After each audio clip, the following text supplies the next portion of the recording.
This podcast contains our own personal views, not associated with any organisation. Coronial contains descriptions of death inquests that may be graphic and disturbing to some listeners. Discretion is advised.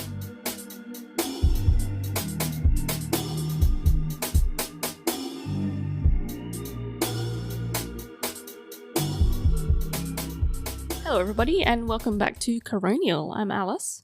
I'm Georgie. I'm Emma.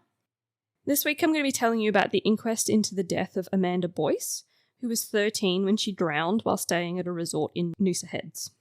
Amanda was on holiday with her friend, who was aged 14, and her friend's family, so mother, brother, and cousin, who was aged 9. There was no personal information about Amanda in this inquest or in any news articles I could find, so there was no real backstory on her as a person. So at about 1:30 p.m. on the 10th of December 2001, the three girls were given permission to go in the spa down by the pool, while the mother and brother remained in the hotel room. When they got down to the spa, it wasn't turned on, in that there were no bubbles coming from the jets. The friend knew that the spa couldn't be operated before 3 p.m. daily, because they had been down to the pool area earlier that day. It's a weird time. Nah, no spa before 3. Yeah. It's weird. Yeah. I thought it was odd too. That's probably because it's a heated pool, right? So it's probably the electrical cost or something like that. Oh, maybe. Yeah, but still. My family holidays that literally were at a resort in Noosa every year. The spa was exactly that. It was only operable in the afternoon. But yeah, I would assume it's a heating thing. Yeah, fair. While in the pool earlier, the girls had been timing how long they could stay under the water, holding their breath. Yeah, I can see where this is going. Mm-hmm. When they got down into the spa, they put their heads under the water to wet their hair. Amanda had very long hair down to her waist that was not tied up. When she put her head under the water the second time, she slid off the seat in the spa and sunk to the bottom. Her friend became worried and tried to find her legs to pull her back up. While doing this, she realised that Amanda's hair was caught in the pipes at the bottom of the spa. And it wasn't like an immediate, she noticed she went under and grabbed her immediately, because they had been doing the holding their breath thing earlier that day. Mm-hmm. And so, like, oh, hey, she should be coming up now. Yeah. The girls called for help and several people responded. One of these first responders was a doctor who was staying in the same resort. So I think he was actually like on his balcony or something and he heard them calling for help, and so he ran down there. He jumped into the spa and noticed Amanda trapped underwater by her hair. She was lying on her back and her head was about 1 metre under the surface. He tried to give her mouth-to-mouth resuscitation underwater, but wasn't successful. Oh, bless. Yeah. Another man entered the spa to help free Amanda, using a knife to cut her hair. I was going to say, that would be the only thing I could think of, is get scissors or get a knife or something. By the time you locate that, yeah. While another supported her legs and lower body. They were sort of like, as soon as the knife got through the hair, they wanted to get her out of there. Yeah. Right, okay, yep. They said it took about 3 to 5 minutes to free her, because they had to essentially hack through her hair. Yeah. Although it couldn't be determined exactly how long Amanda was underwater for, it was estimated to be about 10 to 20 minutes. Because I'm like, okay, so she was under for like maybe a minute or less before the friend started doing anything. Then they panicked, probably another few seconds of them trying to figure out what was going on before they started calling for help. Yep. And then the time it takes like a couple of minutes, and then it's going to take a minute for someone to get there before they can even hack to the hair. Yeah, that's a long time. Yeah. When Amanda was removed from the spa, the doctor gave evidence that she was not breathing, had no pulse, was quite cyanosed, and her pupils were fixed and dilated. 2 lifeguards who were running a life-saving class on the beach came to help with the equipment that they had. So they concentrated on ventilating Amanda while the doctor started CPR. It's really hard to ventilate lungs that are full of water. Yeah. She vomited soon after starting CPR, so she was rolled over and her airway cleared before they restarted CPR. Oh, that's interesting. Okay, so she still had some signs of life. Yes, yeah. Oh, wow. That is impressive in and of itself. 2 paramedics then arrived and Amanda was intubated while CPR continued. A pulse was recovered, but there was no spontaneous respiration, and Amanda's pupils remained fixed and dilated. At about 3 p.m, Amanda was airlifted to Nambour Hospital. She stayed in hospital on life support for a few days before being transferred to the Royal Children's Hospital in Brisbane. On the 14th of December, Amanda's life support was turned off and she passed away shortly after.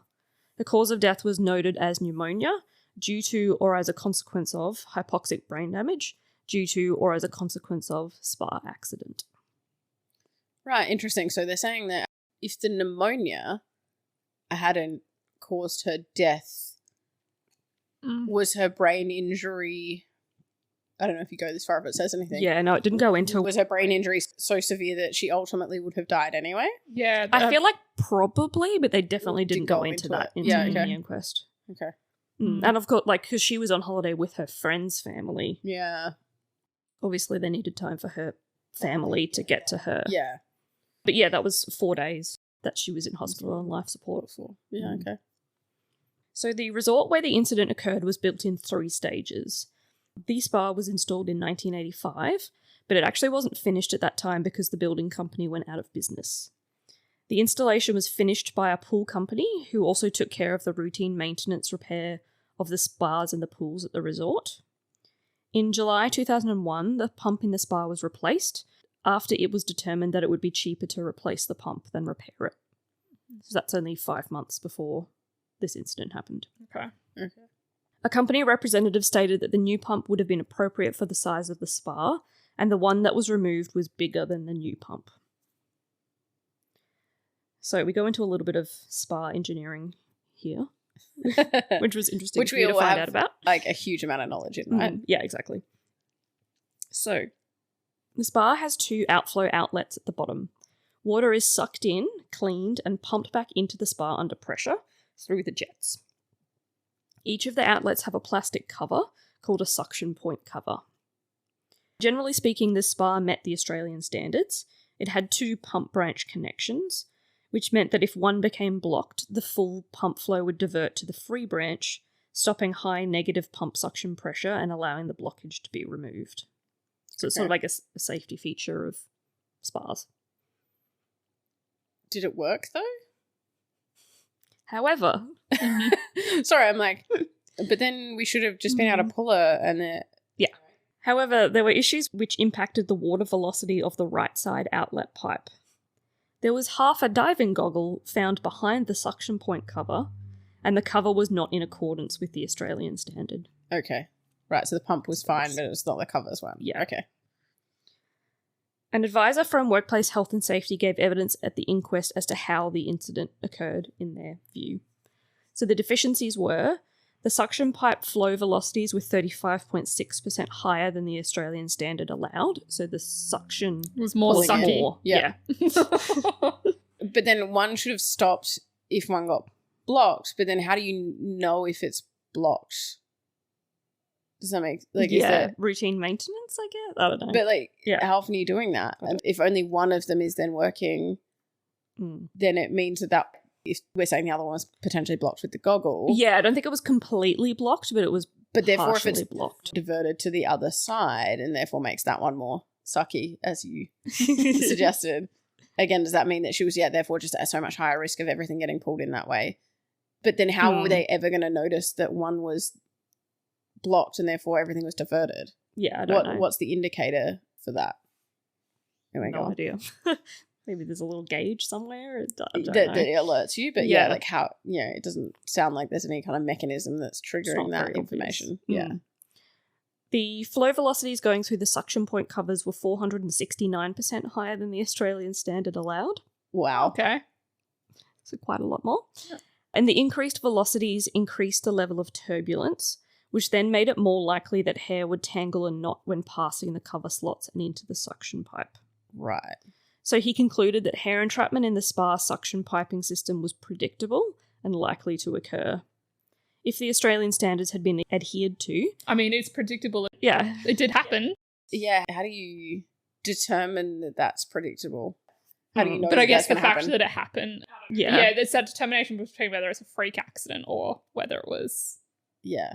Predictable. Yeah, preventable. Like, also, it's kind of predictable because I did that sort of thing as a kid. Oh, yeah. Like in a spa. And actually, it's why this one's interesting to me because I actually remember someone being like, oh, you shouldn't put your head underneath the spa because your hair can get tangled and you can drown. I was always told, like, don't put your head underneath in the spa, but I was more educated around, like, it's hot water, and so a higher risk of there being, like, bacterial contaminants because things will grow in it, and so therefore... That was not what I was told. Mine was always you could get your hair caught on something. Yeah, right. Both accurate, I feel. But yeah, so I do remember being told don't put your head under, but yeah. Really. Mine, I was told don't put your head under because your hair could get caught. Yeah, right. Yeah, if the Australian standard had been adhered to, the risk of hair entrapment could have been at a low level and could have been reduced even more if safety notices had been prominently displayed. Mm-hmm. Which, judging by that, I assume there were none or there were But minimal. again, do kids... Well, no, I'm just imagining, do you know when you see those signs where, like, that sign's because, like, something happened? Yeah. You're like, who did that Yeah, to result in this sign? Yep. And so, like, the hair entrapment one, once you get this really obvious or, like, really descriptive, don't put your head underwater because your hair can get entrapped, like... Yep, there's a reason. Yeah. So a little bit more about the fluid flow physics. Yeah, sorry, can we come back to that as well? Because you said it was like 400% higher or whatever, but it was a smaller pump than what had previously been there. Yeah, which I think is less to do with the pump and more to do with the smaller diameter of the tube. Yeah. Okay. Yeah. Right, because I was like, but it should have been less effective, right? But yeah, okay. Yeah, small but mighty. Diameter. Yeah, okay. Yeah. So the Reynolds equation is used to describe fluid flow. A Reynolds number less than 2000 indicates that the fluid flow is laminar, which is generally the case with slow-flowing fluids. So laminar flow means that when a foreign body is drawn into the flow, it flows in parallel with the fluid. So in the case of strands of hair, they generally don't become tangled and knotted with each other. They just sort of like, flowing along. Well, not It's the duck going down the river. Yeah, exactly. With the river flow. Yep. Okay. Yep. Yep. Which then means obviously that you can pull that back out easier. Right. Because it's not knotted. Yep. A Reynolds number greater than 2000 indicates that the fluid flow is turbulent, which is generally the case with fast-moving fluids. So this is river rapids and you're going white water Yeah. rafting. Yeah, okay. So strands of hair in turbulent flow are forcibly entwined, which causes tangling and knotting. Yeah. The Reynolds number of the spar was increased by 104% because of the issues with the outlet pipe, which explains why Amanda's hair had to be cut to be able to free her. So because that velocity was so much higher. And so what was the actual Reynolds number? They didn't give the actual number. They just said 100% more than it should have been. But yeah, they gave you all that detail about the 2000 greater or lower, and then they didn't give you an actual number? Helpful. Anyway, go on. Yep. So the coroner had a few issues they wanted to be addressed in this inquest. How did the goggle get under the suction cover? Who was responsible for servicing the spar? Why wasn't the goggle found and removed? How did the suction cover come off to allow the goggle to get behind it? And why wasn't the suction cover in accordance with the Australian standard?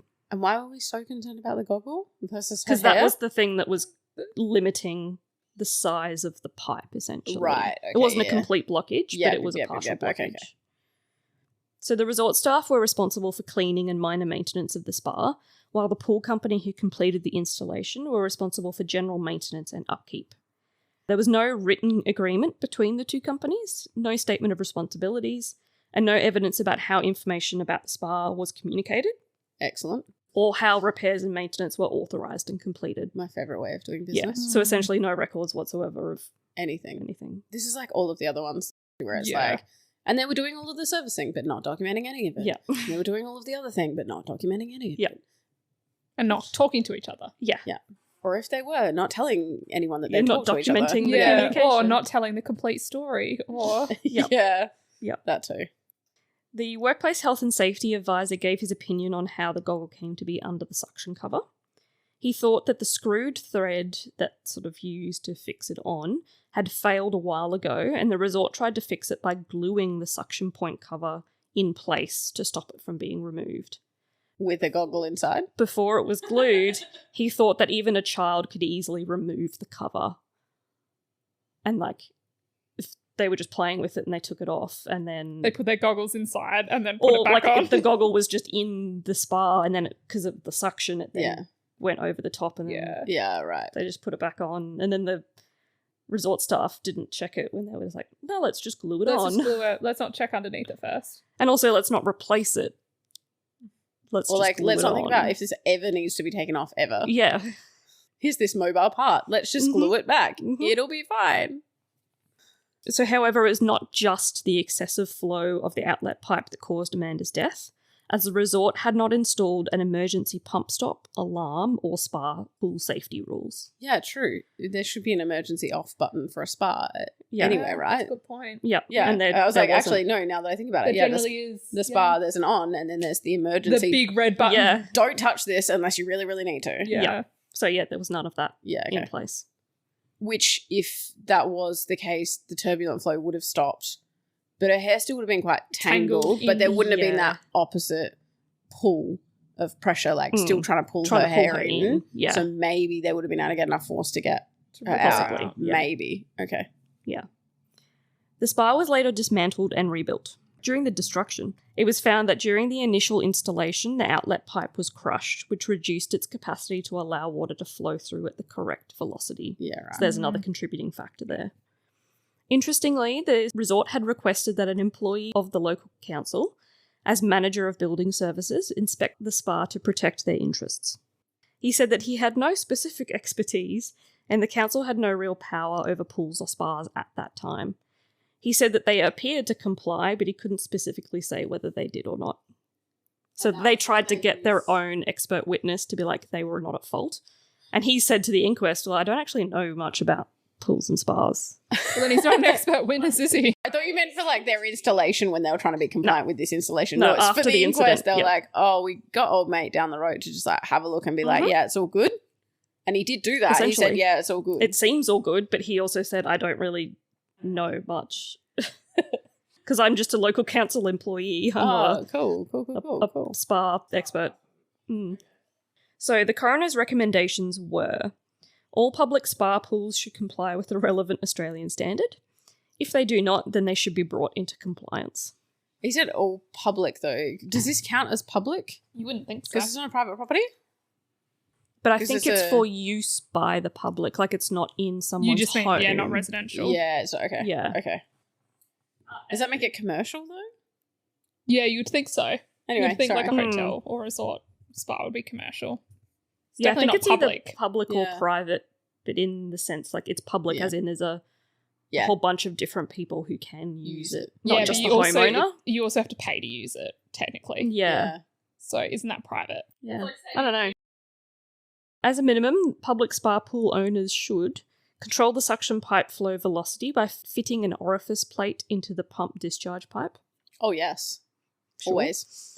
Fit a pressure gauge to the pump section connection to permit regular testing and verification that both branches of the suction pipe are unobstructed. Yeah, cool. Okay. So that would be so how it you sounds would like find out. that didn't really No. exist. Okay. No. Fit new suction point covers that comply with the standard to reduce the risk of foreign body entrapment. And don't glue them on. That too. And fit an emergency spa pool pump stop and associated alarm as required by the standard. Yeah, an alarm that had a problem would have Yeah. been helpful. If you press the button and the alarm immediately started sounding, people Yeah. would hear that and Yeah. come.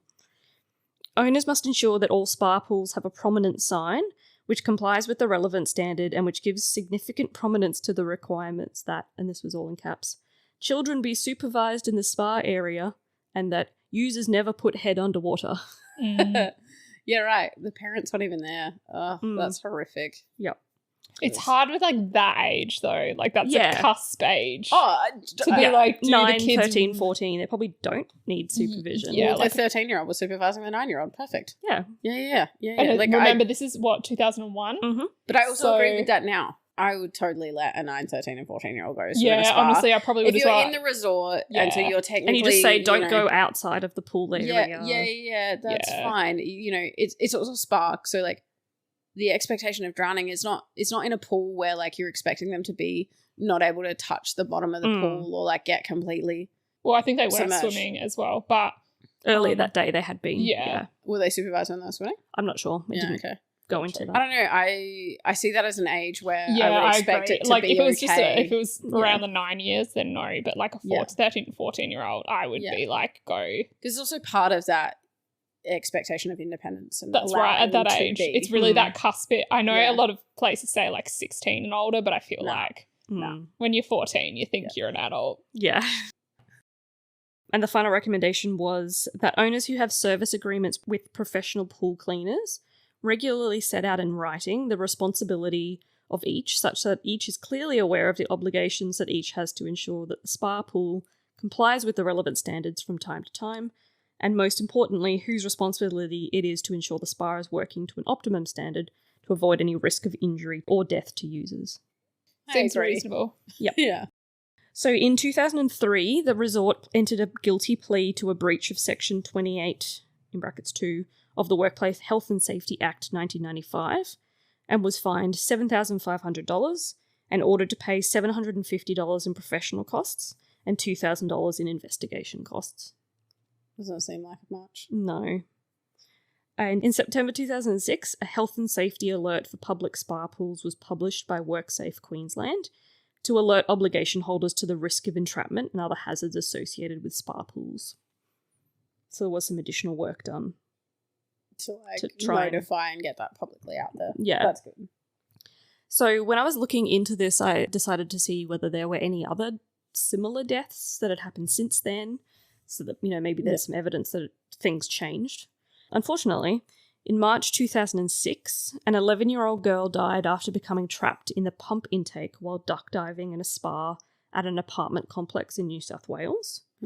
She became trapped due to significant pressure from a blockage in the main drain, which happened during the process of pebble-creting the wall and floor of the spa during its construction. And the filter pump essentially suctioned onto her abdomen. Jesus Christ. Wow. So she was literally stuck under the water. And by how her old was she? abdomen. 11. 11. And it took 3 grown men to get her out. They had to drain the spa halfway and then use 3 people to get her out. They couldn't turn the pump off? It was a pool? Oh, no, It was a wasn't spa. I don't actually know. But anyway. Yeah, I didn't go into this one in a huge amount of detail.